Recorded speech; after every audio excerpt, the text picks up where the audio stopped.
আসবো ফিরে আবারও লেখিকা সুরভি আক্তার পর্ব 17। শুভ্রর কাছে রাতটা আর শুভ হলো না। ভাই বোনদের ঠকিয়েও লাভ হলো না কোনো। অশুভ অতৃপ্ত ঘুমহীন রাত কাটিয়ে নতুন এক ভোরে সূচনা ঘটল তার দরবারে। রাতটা একেবারে অপ্রত্যাশিত ছিল। যা ছিল প্রত্যাশার তার হলো কই। ভোরের আলো ফুটছে ধরণীর বুক চিরে। বারান্দার পর্দা ভেদ করে সূর্যের উত্তাপহীন সোনালি মৃদু তির্যক রোশনি এসে পড়তেই চট করে ঘুম ছুটে যায় নববিবাহিত রমণীর। অল্পতপ্ত মিষ্টি কিরণে চোখ বুজে রেখে নড়ে চড়ে ওঠার চেষ্টা করে মেহের। তবে শরীর নাড়াতে পারে না। নিজের ছোট কায়ার ওপর ভারী কিছু অনুভব হতেই মুখ কুঁচকে আসে আপনা আপনি। শ্বাস নিতে স্বল্প কসরত হচ্ছে, লাগছে দমবন্ধ। মেহের জোর খাটিয়ে এপাশ হতে ওপাশ হওয়ার চেষ্টা করলো। নিজেকে কোনো কিছুর বন্ধনে আবদ্ধ অনুভব হতেই ধীরে ধীরে খোলার চেষ্টা করলো। ঘুমে ভা রক্ষী যুগল। পিটপিট করে চোখ খুলতেই সিলিংয়ের দিকটা নজরে পড়ল প্রথমে। আধো ঝাপসা চোখে নতুন কিছু অবলোকন হওয়া মাত্রই স্যাঁত করে উঠল মেয়েটার বক্ষস্থল। দ্রুত মেলল নিভু নিভু চোখ জোড়া। অমনি বক্ষস্থল কেঁপে ওঠে, এপাশ ওপাশ চোখ বোলায় দ্রুত। সে সম্পূর্ণ নতুন জায়গায়, নতুন ঘরে, নতুন কারো বাহুডোরে আবদ্ধ। বালিশ হতে স্বল্প বিস্তর মাথা তুলে যায় মেয়েটা। শুভ্র পুরোপুরি ওকে আষ্টেপৃষ্টে জড়িয়ে রেখেছে আপন গ্রীবার নিকট। ঘুমন্ত হালাল পুরুষের তপ্ত উষ্ণ শ্বাস অনুভব করল সে। অমনি ছটফটিয়ে উঠল নাজুক কোমল তনু। এক নিমিষেই ঘুম ছুটে গিয়ে জোরালো হলো হৃদস্পন্দন। ছটফট করে উঠল মেহের। রাতে কখন ঘুমিয়ে পড়েছে মনে নেই। ও বাড়ি থেকে আসার সময় কেঁদেছে খুব। বেশি কান্নার দরুন মাথা ভার ছিল, ধরেছিল মাথাটা। ওকে ফ্রেশ করিয়ে বিছানার ওপর একবহর ঘোমটা টেনে বসিয়ে রেখে গেছিল মেঘা আর সাফা। বাইরে থেকে দরজা লাগিয়েছিল। বসে থাকতে থাকতে ভার মাথা নিয়ে আর টিকতে পারেনি মেয়েটা। শত চেষ্টা করেও দু চোখের পাপড়ি আর খুলে রাখতে পারেনি। বসা থেকে বাম কাত হয়ে বিছানায় গায়ে এলিয়ে দিতে নিমিষে তলিয়ে গেছে ঘুমের রাজ্যে। বাদ বাকি আর কিছু মনে নেই ওর। এর মধ্যে সকালও হয়ে গেল। ছটফট করতে করতে চঞ্চল হয়ে দেয়াল ঘড়ির দিকে চোখ তুলল মেহের। 7টা বাজতে চলল। সময় ঠাহর করে শুল্ক ঢোক গিলল। শুভ্র নড়চড় না দেখে চোখ নুইয়ে তাকালো ওর ঘুমন্ত মুখ পানে। প্রথম কোনো পুরুষকে নিজের এতটা সন্নিকটে অনুভব করল সে। শ্বাস প্রশ্বাস বেগতিক এই অবস্থায় আপনা আপনি ঠোঁট দুটো প্রগাঢ় হলো। লোকটার ঘুমন্ত মুখ পানে তাকিয়ে মাথার কাছটায় হাত রাখলো। এলোমেলো চুলের ভাঁজে আঙুল ডুবিয়ে গুছিয়ে দিল ঘুমন্ত লোকটার চুলগুলো। আরও কিছুক্ষণ চেয়ে দেখলো, এক চিলতে লাজুক হাসলো আপন খেয়ালে। ওষ্ঠ বাড়িয়ে খুব আলগোসে কপালের ডান পাশে আলতো স্পর্শ আঁকলো কেঁপে কেঁপে। অতঃপর দ্রুত সরে এসে মৃদু কম্পিত স্বরে ডাকলো, এই যে। ঝাঁকালো একটু নড়ে চড়ে উত্তর দেয় শুভ্র, হুম। ওঠো, আমি উঠবো। ওঠ। ধরে আছো আমায়, ছাড়ো আগে। ছাড়বো না, ঘুম হয়নি এখন আমার, ঘুমাবো আরো, ডিস্টার্ব করবি না একদম। ঘুমকাতো নিরেট কণ্ঠে মেহের ঢোক গিলে মিনমিন করে, সকাল হয়ে গেছে, উঠতে হবে এখন। তুমি ঘুমাও, আমাকে ছাড়ো, আমি উঠে যাই। শুভ্র মাথা তোলে এবার, ধীরে নিভু করে চোখ মেলে। মেহেরের কাচুমাচু মুখাবয়ব দেখে আবারও আগের মতো গলায় নিকট মুখ ডুবিয়ে চোখ বুজে বলে, আমার ঘুম হারাম করে সারা রাত আরাম করে ঘুমিয়েছিস, এখন আমাকে একটু আরাম করে ঘুমাতে দে। নড়চড় করবি না একদম। আজ এই সাত সকালে আদ্রের ঘরে উপস্থিত হয়েছেন তোফায়েল কাবির। আদ্র ঘুম থেকে উঠে ফ্রেশ হয়ে ড্রেস চেঞ্জ করছিল। দরজায় কড়া পড়ল তখন। অনুমতি দিতেই দরজা ঠেলে ছেলের ঘরে ঢুকলেন তোফায়েল কাবির।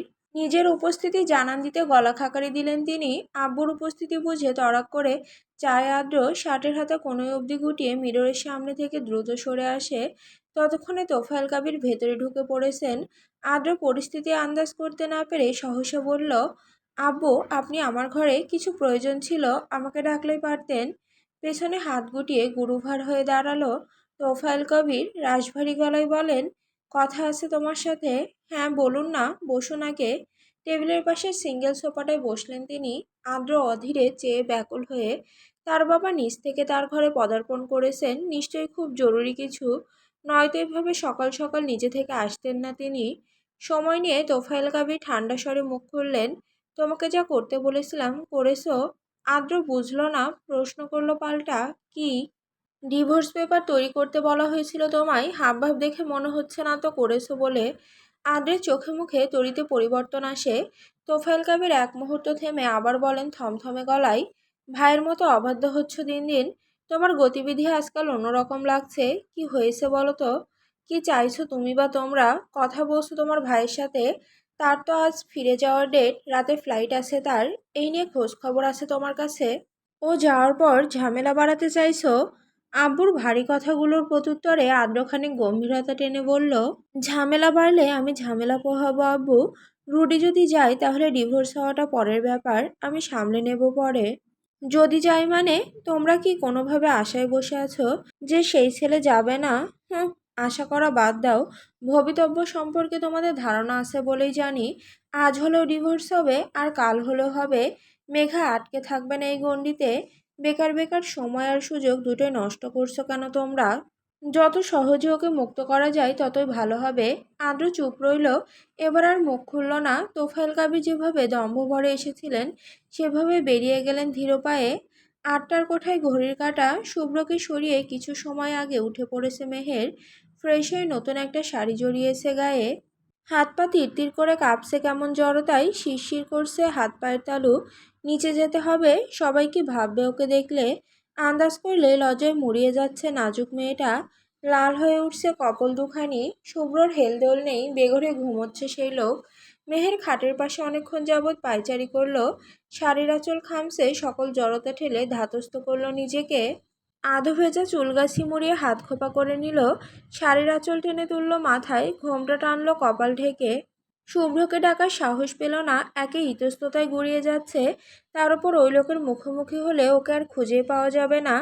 পরপর ঢোক গিলল মেহের। ঘুমন্ত শুভ্রর দিকে শেষ এক পলক চেয়ে ধীর পায়ে দরজার দিকে এগোলো। দরজা খুলে আগে নিচে নামবে ও, ওদের তো কেউ ডাকতেও আসছে না। আর কতক্ষণ এভাবে হাত পা গুটিয়ে ঘরে বসে থাকবে? তার চেয়ে বরং একা একা নিচে নামা ভালো। সে তো আগে থেকেই সব কিছুর সাথে পরিচিত, খুব একটা সংশয় হবে না। দরজার ছিটকিনি খুলল মেহের, কিন্তু দরজাখানা খুলে আসলো না তবুও। আটকে গেছে বোধহয়। জোর খাটিয়ে দরজাটা টানাটানি করলো সে। অধিক চাপ প্রয়োগেও কোনো কাজ হলো না, অথচ ছিটকিনি খোলা। পাক্কা 2 মিনিটের চেষ্টার পরও শত কসরত করেও লাভ হলো না। খুলল না দরজাটা। কোনোভাবে কি আটকে গেছে নাকি বাইরে থেকে লাগানো? মেহের দরজার কাছ থেকে সরে এসে খানিক বিচলিত স্বরে শুভ্রকে ডাকলো, ভাইয়া শুনছো? আর কত ঘুমাবে? ওঠো এবার। ঘুমের ঘোরে জবাব দেয় শুভ্র, ঘুম পুরো হয়নি এখনো, জ্বালাবি না? দেখো না দরজাটা খুলছে না, বাইরে থেকে আটকানো হয়েছে বোধহয়। 8টা বেজে গেছে, বাইরে যেতে হবে তো। সবাই কি ভাববে এত সকাল অবধি ঘুমালে? ওঠো প্লিজ, দরজাটা খুলে দাও, আমি বের হয়ে যাই, তারপর আবার ঘুমাও তুমি। বের হতে হবে না, ঘুমা তুইও। ঘুমের ঘরে শুভ্রের বেখালি জবাবে মেহের বিছানার পাশে বসলো, দুহাত ওকে ঝাঁকিয়ে ডাকলো, প্লিজ ওঠো, আমি বাইরে যাব। আমি না নতুন বউ, দরজা খুলে দাও, আমি বেরোবো। শুভ্র গা মুড়িয়ে উঠল এবার, ঘুম হবে না আর। চোখ ডলে হাই তুললো, নিভু চোখ পুরু করলো। পূর্ণ দৃষ্টিতে তাকালো মেহেরের দিকে। সকাল সকাল মেয়েটার স্নিগ্ধ শোভন ভীতু মুখখানা দেখা মাত্রই থমকালো অক্ষি যুগল। বিমূঢ় হলো দৃষ্টিজোড়া। লাল টুকটুকে শাড়ি পরেছে মেয়েটা, আঁচল টেনে ঘোমটা দেওয়া কপালের অদূর অবধি। কালকের ভারী মেকআপের আবরণ ওঠাতেই আজ স্নিগ্ধ কোমল লাগছে মেয়েটাকে। এভাবেই সাজগোজহীনা অবস্থায় ওকে বরাবর দেখে অভ্যস্ত শুভ্র, তবে আজ অন্যরকম লাগছে। দৃষ্টিভঙ্গির সাথে সাথে মেয়েটার মাঝেও পরিবর্তন এসেছে হাজার। একটু আধটু ঠোঁট রঞ্জনে গোলাপি দেখাচ্ছে ওষ্ঠজোড়া, চোখে গাঢ় কাজল। শুভ্র চোখ স্থির করে কয়েক মুহূর্ত পলক্ষীনা মেয়েটাকে পরখ করলো। দেখলো মন ভরে, এমন একটা সকালে এই মেয়েটাকে এভাবে পাবে, এটা কি কভু ভাবনাই ছিল ওর? সম্পূর্ণ অভাবনীয় হলেও এটাই হলো। শুভ্রর ঠোঁট প্রসারিত হলো মৃদুমন্দ। আকস্মিক ডান হাতে একটা টান মেরে মেয়েটাকে কাছে এনে ফেললো। হুবড়ি খেয়ে ওর বুকের ওপর আছড়ে পড়ল মেয়েটার নমনীয় অনুচ্চ দেহখানা। তৎক্ষণাৎ ভরকালো মেয়েটা, ছলকে চাইল শুভ্রর চোখ পানে। বলল শুভ্র, নতুন বউ হওয়ার আসল দায়িত্বটাই পালন করিসনি এখনো। এখন আর বাইরে গিয়ে ফর্মালিটি দেখাতে হবে না, আয় ঘুমাই। মেহের খচখচ করে বাড়ে হৃদস্পন্দনের গতি। মিনমিন করে কোনো রকমে, বাইরে যেতে হবে। হবে না, আমার কাছে থাকলে তাতেই হবে। ভাইয়া, দরজা বাইরে থেকে বাকিটুকু উচ্চারণ করতে পারল না। শুভ্র দাঁত খিচে ধমকালো, গাধা! কিসের ভাইয়া? কাকে ভাইয়া বলছিস তুই? বিয়ে করেছি তোকে, বউ হোস তুই আমার। কাল কবুল পড়েছিস আমার নামে, আর আজ আমাকে ভাইয়া বলছিস? গাধা! মেহের তৎক্ষণাৎ মোচড় দিয়ে ওঠে, অধর ভেজাই জিভে অভ্যাস হয়ে গেছে ভাইয়া বলাটা। শুভ্রকে দেখলে কিছু বলার আগে ভাইয়া সম্বোধনটা আপনা আপনি উচ্চারণ হয় জিভের ডগায়। শুষ্ক ঢোক গিলল মেয়েটা, অভিযোগ করে বলল শেষের কথাটা টেনে নিয়ে, তুমি আমাকে সবসময় গাধা বলো কেন? আগে বল আমি তোর কি লাগি? ভা। বলতে বলতে শুভ্র রাগান্বিত দৃষ্টি দেখে সেকেন্ডের মাথায় নিজেকে শুধরে নিল, না হাজবেন্ড। এবার বল কাল রাতে ঘুমিয়েছিলি কেন? ঘুম পেয়েছিল খুব, তাই ঘুমিয়ে পড়েছিলাম। কখন ঘুমিয়ে পড়েছি খেয়ালই করিনি। শুভ্রহর কোমর জড়িয়ে নিল শক্ত করে, বলল দাঁতে দাঁত চেপে, এজন্যই তোকে গাধা বলি, গাধা একটা। তোর আক্কেল কি হাঁটুর নিচে? কাল আমাদের বাসর রাত ছিল, কোন সেন্সে আমি আসার আগেই তুই কাল ঘুমিয়ে পড়লি, গাধা কোথাকার। মেহের দ্রুত দৃষ্টি নামিয়ে নেয়, জিভে কামড় বসায় সহসা। শুভ্রর কথায় কান গরম হয়ে আসে ওর, আমতা আমতা করে বলে চোখ চুরিয়ে, না মানে মাথা ধরেছিল একটু, বসে থাকতে থাকতে শুয়ে পড়েছিলাম। কখন ঘুমিয়ে পড়েছি বুঝতেই পারিনি। তুমি কখন এসেছো সেটাও টের পাইনি। তুমি তো ডাকেওনি আমায়, ডাকলেই পারতে। শুভ্র ঠোঁট কামড়ে শুধালো, ডাকলে কি হতো শুনি? মেহের চুবুক নুইয়ে ফেলে আরো বেশি। শুভ্র হাসি চেপে সবটুকু দূরত্ব ঘুচে মেয়েটাকে টেনে নিয়ে বলে হাসকি স্বরে, তোকে হঠাৎ করে খুব আদরে লাগছে মেহের, ইচ্ছে করছে খুব করে আদর করে দেই। মেহের এক ধাক্কায় শুভ্রকে দূরে সরায়, নিচে নেমে পিছু ফিরে মুখ লুকিয়ে বলে ধরা গলায়, দরজা খুলে দাও প্লিজ, অনেকটা সকাল হয়ে গেছে। শুভ্র হেসে ফেলল শব্দহীন, ঘা ঝেড়ে বিছানা ছাড়ল। মেয়েটাকে জ্বালাতন করলো না আর, দরজা টানলো, খুলল না। বুঝতে বাকি রইল না বাইরে থেকে আটকানো হয়েছে দরজাটা। হাঁপ ছাড়ল শুভ্র, বিছানার ওপর থেকে ফোন তুলে আদ্র নাম্বারে ডায়াল করলো। একবারে রিসিভ হতেই শুভ্র বলল গলা ভার করে, দরজা আটকে রেখেছিস কেন, খুলে দে। ওপাশ থেকে টুংটাং করে ফোন কাটার আওয়াজের পর দরজার বাইরে থেকেই সাফার উচ্চ বাক্য ভেসে আসলো, পাওনাদাররা দরজায় অবরোধ করে রেখেছে ভাইয়া, টাকা না দিলে এই দরজা আজ আর খুলবে না।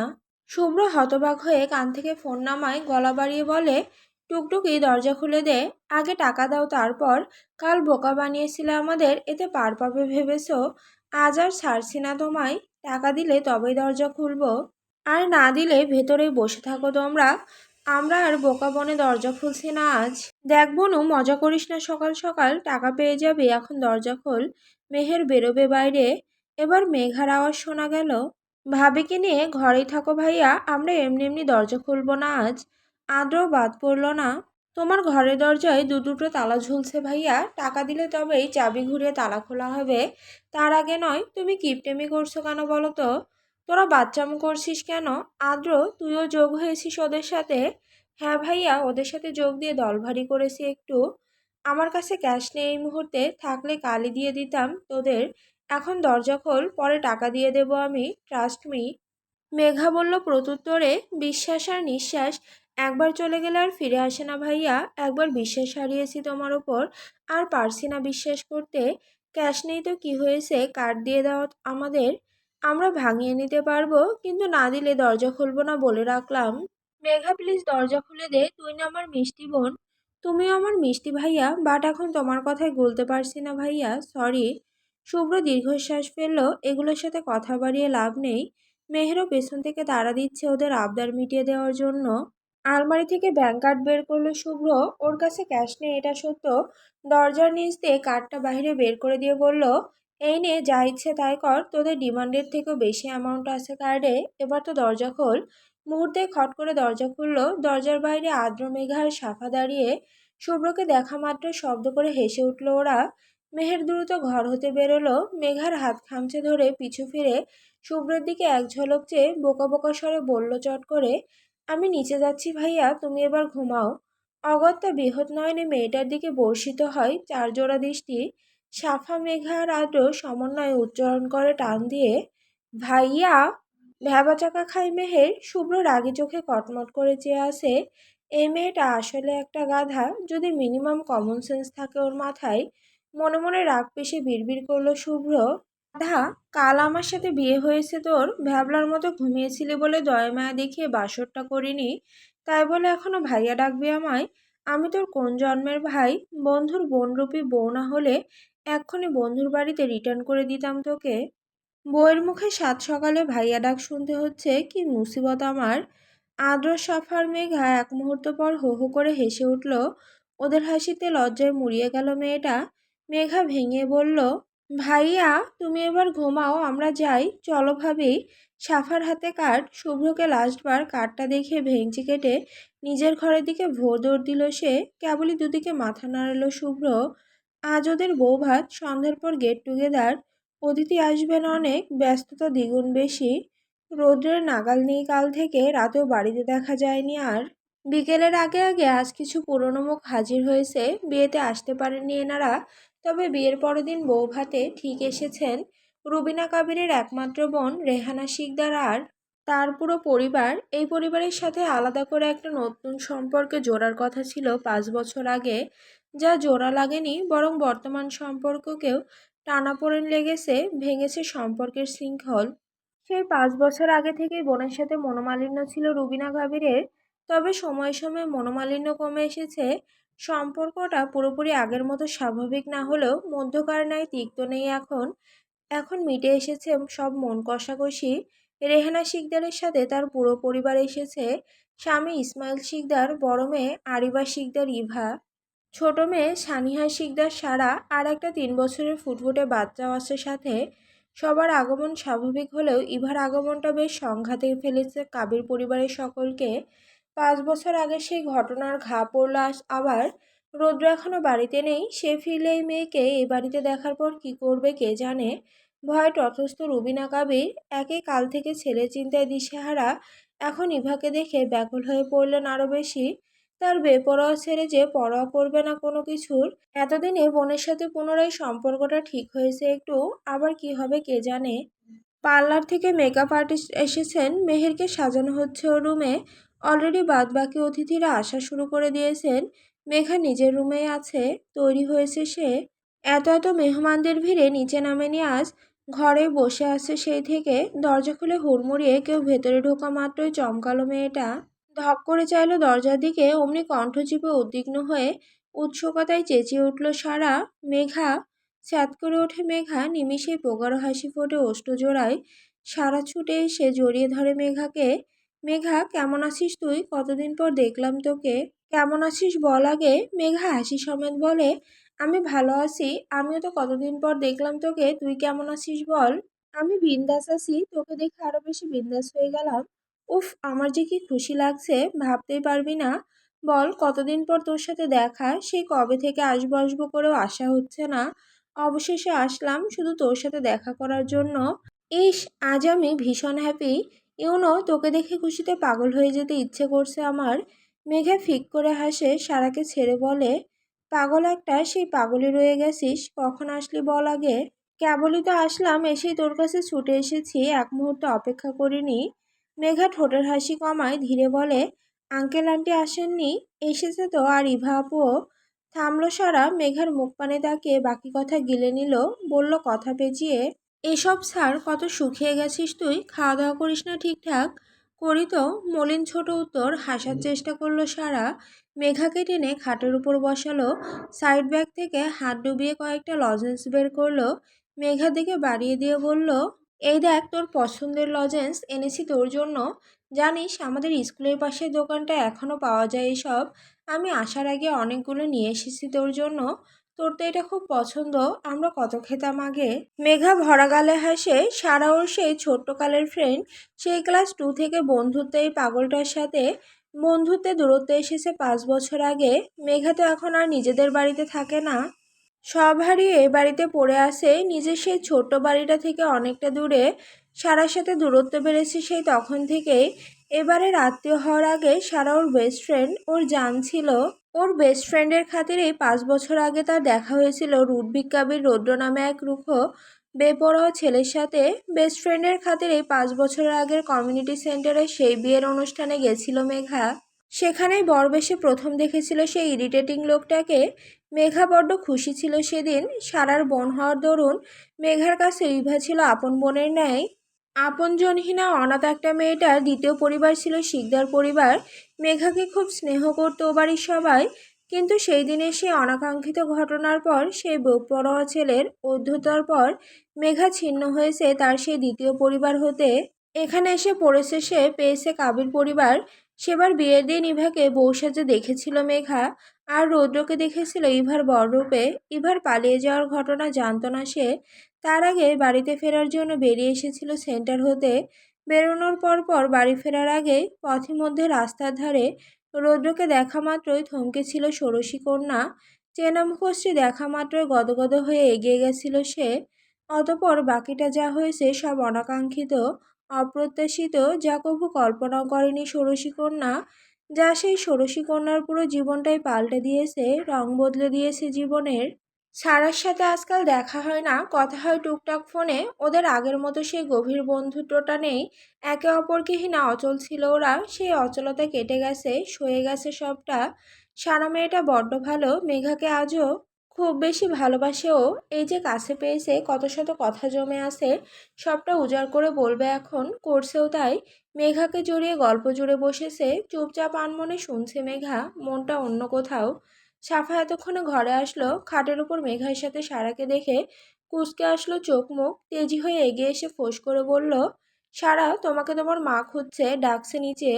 সারা কথা বন্ধ করলো, মেঘাকে উদ্দেশ্য করে বলল, এখানে থাক, আমি গিয়ে দেখি আম্মু ডাকছে কেন, এক্ষুনি আসছি কেমন।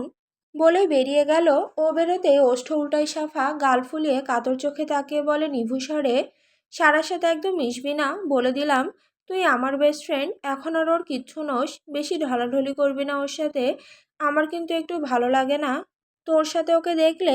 বল আমায়, ওর সাথে কথা বলবি না বেশি। শুধুমাত্র তোর বেস্ট ফ্রেন্ড আমি, সাফা ব্যতীত তোর লাইফে আর কোনো বেস্ট ফ্রেন্ড নেই। মেয়েটার উল্টোপাল্টা কথায় মিহি হেসে ওঠে মেঘা। এই মেয়েটাও কম পাগল নয়। সন্ধ্যা হতে চলল, তবুও বাড়ির ছোট ছেলের কোনো পাত্তা নেই। রুবিনা কাবির চিন্তায় চিন্তায় টলে পড়েছেন, মাথা ঠিক রাখতে পারছেন না আর। তোফায়েল কাবিরের কাছে খবর পেয়েছেন তার ছেলের ফ্লাইট আছে আজ রাতে। 9টার ফ্লাইটে তার ছেলে পাড়ি জমাবে অদূরে। তার মানে আটকানো যাবে না তার ছেলেকে, থামবে না তার বেপরোয়া ছেলে, কেউ রুখতে পারবে না তাকে। এই ভেবেই কেঁদে কেঁদে অস্থির রুবিনা কাবির। বিকেলের পর থেকে ঘর হতে বেরোননি আর, অতিথিদের সামনে যাননি, প্রকাশ করেননি দুর্বলতা। শুভ্র আর মেহেরকে বাইরে স্টেজের ওপর বসানো হয়েছে। আজ মেয়েটা শুভ্র সফেদ রঙের লেহেঙ্গা পরেছে, ভারী কাজের। শুভ্রও তাই। মেহেরের বাড়ি থেকেও সবাই এসেছে ইতিমধ্যে। মেঘা সেভাবে ঘর হতে বেরোচ্ছে না আজ। খানিক আগে সাফা টেনে টুনে ওকে নিয়ে বেরিয়েছে গার্ডেনে। শিশির এসেছে আজ, অনেক করে বায়না ধরে বলার পর সেই মেয়ে এসেছে এ বাড়িতে। সাফার মেঘার ক্লোজ ফ্রেন্ড হওয়ার দরুন বিয়েতে শুধুমাত্র ওকে ইনভাইট করেছিল ওরা। কিন্তু ওই মেয়ের সময় ফেরোয়নি বিয়েতে হাজির হওয়ার মতো। তবে বউ ভাতে আর ছাড় দেয়নি। টুকটুকি অনেকবার জিদ্দি খেয়ে ওকে আসতে বলেছিল। এত করে বলার পর কথা রাখতে এসেছে ও। বিলাসবহুল কাবির ম্যানশন ঝিকঝিক করছে উত্তাল সাজসজ্জায়। অদূর পর্যন্ত ঝলকানিতে চোখ ঝলসে যাচ্ছে। শিশির অত্যন্ত সাধারণ পরিবারের মেয়ে, বেড়ে উঠেছে অভাবে। এত বড় বাড়ির এত এত সাজসজ্জায় চোখ ধাঁধিয়ে যাওয়ার মতো অবস্থা ওর। প্রথমবার এ বাড়িতে আগমন তার। গেটের বাইরে থেকে সাফার মেঘা ওকে রিসিভ করে নিয়েছে। মেয়েটা আজকেও খুব সাধারণ পোশাকে এসেছে এখানে। এত এত চাকচিক্যতায় মলিন দেখাচ্ছে ওর শ্বাস পোশাক। তবুও মেয়েটার আত্মসম্মান কম নয়। ওকে নিয়ে পুরো পরিবারের সাথে পরিচয় করে দিয়েছে মেঘা আর সাফা। বাইরে প্রচুর ভিড়, গেস্টরা একে একে বেড়েই চলেছে। সন্ধ্যার আধার নেমেছে চারপাশে, তবে এই আধার কাবির ম্যানশনের উজ্জ্বল আলোকে একটু ক্ষীণ করতে পারেনি। মেঘা, সাফা, শিশির আর সারা, ওরা সবাই বাইরের হইচই ফেলে ড্রয়িং রুমের একাধারে বসে আছে, গল্প করছে টুকটাক। রৌদ্র বাড়িতে কখন এসেছে এইসব ভিড়ভাড়টাই কেউ লক্ষ্য করেনি। ফ্রেশ হয়ে শেষে রোজকার নাই ভেজা শরীরে টি শার্ট জড়িয়ে, গলায় টাওয়াল ঝুলিয়ে ধূপধাপ পা ফেলে নিচে নামলো। ওর পায়ের শব্দে চকিতে তাকালো চার নমনী। বিশাল বড়সড় ঝটকা খেলো সারা। রৌদ্রের ফেরা সম্বন্ধে ওরা অজ্ঞাত, কেউই জানে না যে রৌদ্র ফিরেছে। এমন আচমকা এত বছর পর রৌদ্রকে দেখা মাত্রই বিস্ময়ে দাঁড়িয়ে গেল রমণী। অস্ফুটে উচ্চারণ করল, রৌদ্র ভাইয়া। রৌদ্র এক ঝলক চেয়েছে ওদের দিকে, শুধুমাত্র একজনের দিকে, কাঙ্ক্ষিত জনের দিকে। তৃষ্ণার্ত নয়নে এক ঝলক তাকে দ্রুত দৃষ্টি ফেরালো। গলা থেকে টাওয়াল সরিয়ে ঝাড়া মেরে ডাকলো উচ্চস্বরে, মম।